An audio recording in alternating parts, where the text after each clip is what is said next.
So 16.6 shows us two examples of polychords. One is very, very different, and the second one is similar enough that you can imply a major minor seventh chord. So our first polychord is completely separate. So we've got an A major chord, granted it's spread out quite a bit, right? And then on top of that, we've got an E flat major chord.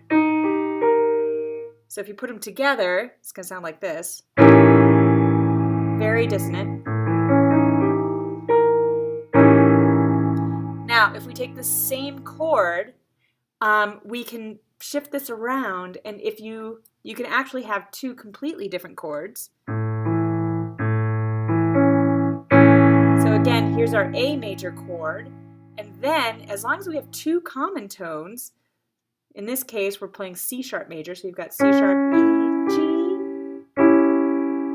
So a C sharp diminished chord, because you're still sharing the C sharp and the E, right? It sounds just like it's a major minor seventh chord, but technically it's considered a polychord because you've got A major down here and C sharp diminished here. So depending on how you write it out, you can either have a very obvious polychord with two very separate chords, or you can have a less obvious polychord with two chords that are very similar because they share common tones.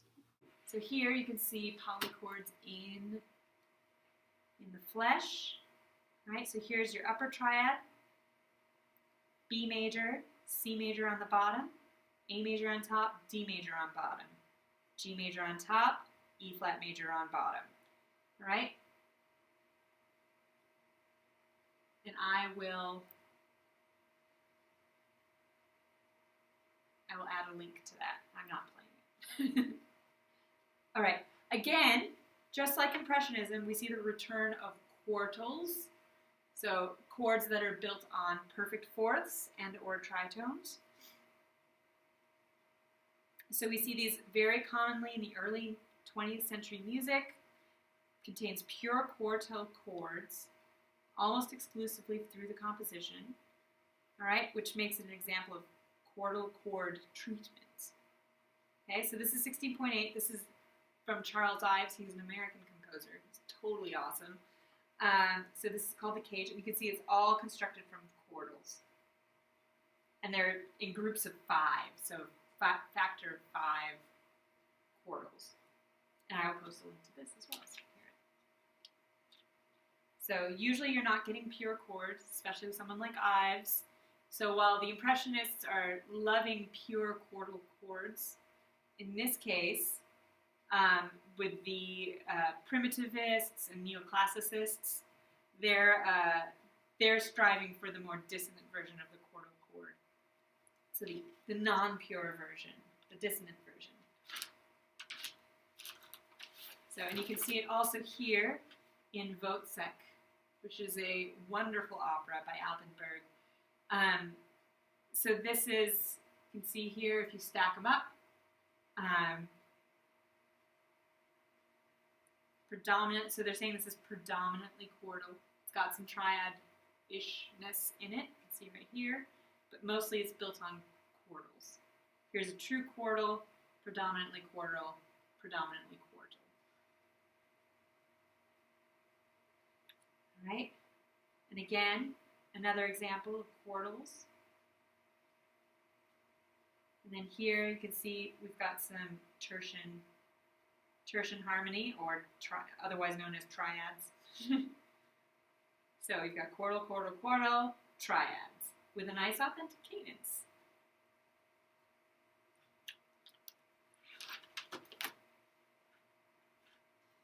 All right, 16.11.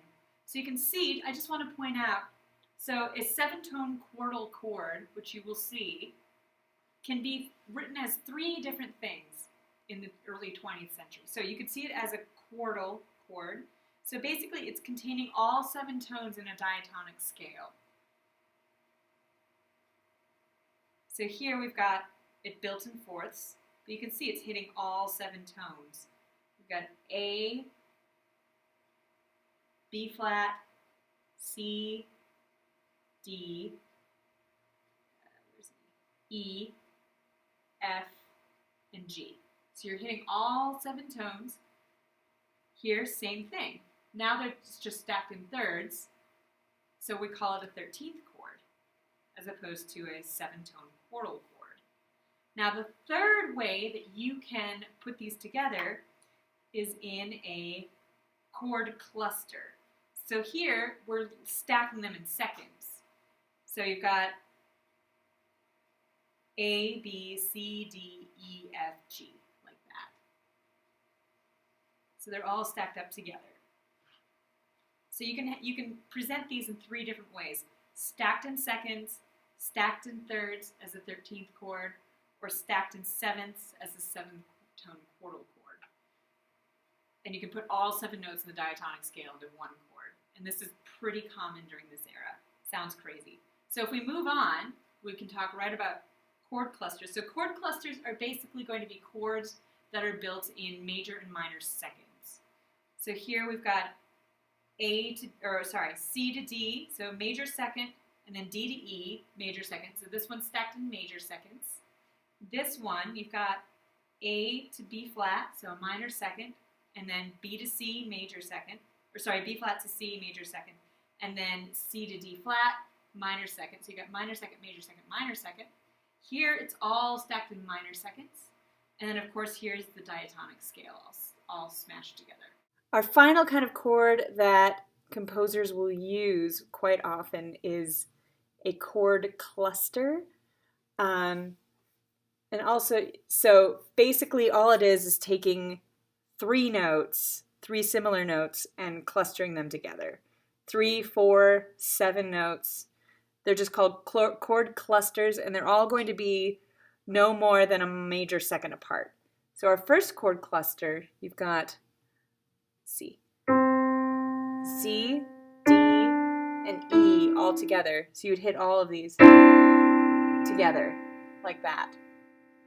All right, the second chord cluster is going to start in A. So you've got A, B flat, C, and E flat, or D flat, sorry. So they're all together. So you've got a minor second, major second, minor second. Sounds pretty good. The third chord cluster, it's going to be even more compact. You've got F sharp, G, and A flat. So these are all minor seconds. Minor second, all together. Very, very dissonant. And then our final chord cluster, it's actually going to be all 7 notes in the diatonic scale. So it's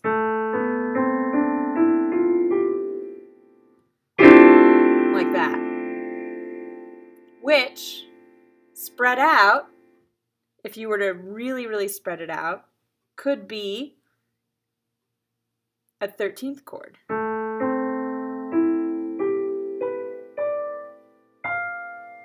You've got all 7 notes here, and a 13th chord. If you just make them compact, you've got a cluster. So that's all it is. So all clusters are chords stacked in seconds as opposed to chords stacked in thirds or chords stacked in fourths. So let's talk about rhythm. Rhythm gets super crazy during this era. So we get meter changes from measure to measure within a composition. So this shows shifting. A composer would do this if they want to show a shifting pattern. So, where the heavy and weak beats are. If those have to shift, you're going to shift where they sit, right? By changing the actual meter. So, but what you're going to see, for example, in the Stravinsky Triumphal March from the Histoire du Soldat, which we will actually analyze further in a few minutes. You'll see we go from 4/4 to 5/8, 5/4, 3/4, 2/4, 3/4, 5/8. But notice that the eighth note is constant. So you've got ba ba ba ba ba ba ba ba ba ba ba ba ba ba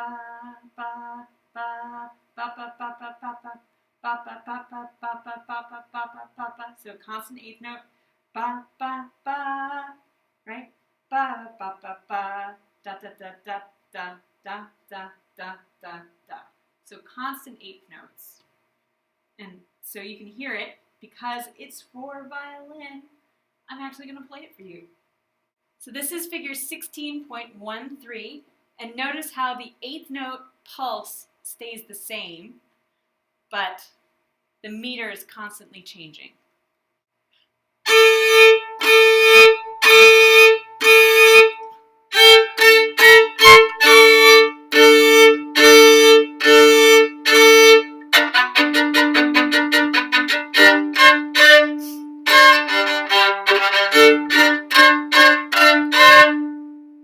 So that's shifting meter. We also see, or changing meter, sorry. So we also see what's called an asymmetric meter, or you could call it a complex meter. So this is a meter with a 5 or an 8, something that doesn't evenly split up into groups of 2 or groups of 3.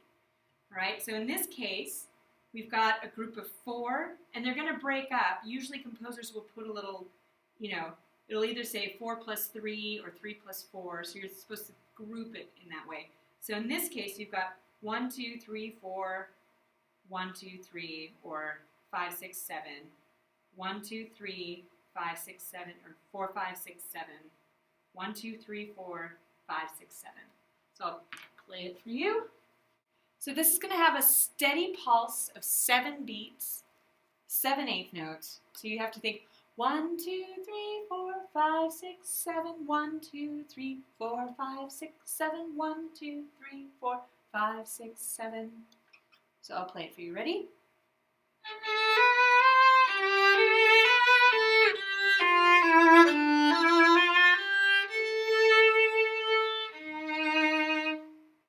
That's all there is to it. But know that when you see this, it's going to break up into uneven groupings. So it'll be straight eighth notes, but the pulse and the emphasis. So strong, weak. So the first 4 beats are going to be strong here. And usually you'll see them kind of grouped together like this, or there will be a very clear 4 plus 3 or 3 plus 2. So it'll tell you how it's supposed to be grouped. So here you've got strong and weak, and then strong on beat 1, weak now on beat 4 instead of beat 5. So that's kind of how it works. So in this case, he's shifting every other one. So strong on 1, 2, 3, 4, weak on beat 5. Our final sort of rhythm change is non-accentual rhythms. So this is a situation where you get no meter at all, and the idea is to sort of obliterate that idea of meter and accents and just let the length of time and the shape of the phrase determine what gets accented and what moves and what doesn't. So in this case, it's also going to continue to have a very steady rhythm. So that in this case, it's going to be a quarter note pulse, and you just keep it steady. So you think 1, 2, 1, 2, 1, 1, 1, 1, 2, 3, 1, 1, 2, 1, 1, 1, 1, 2, 3, 4. So I'll play it for you. Ready?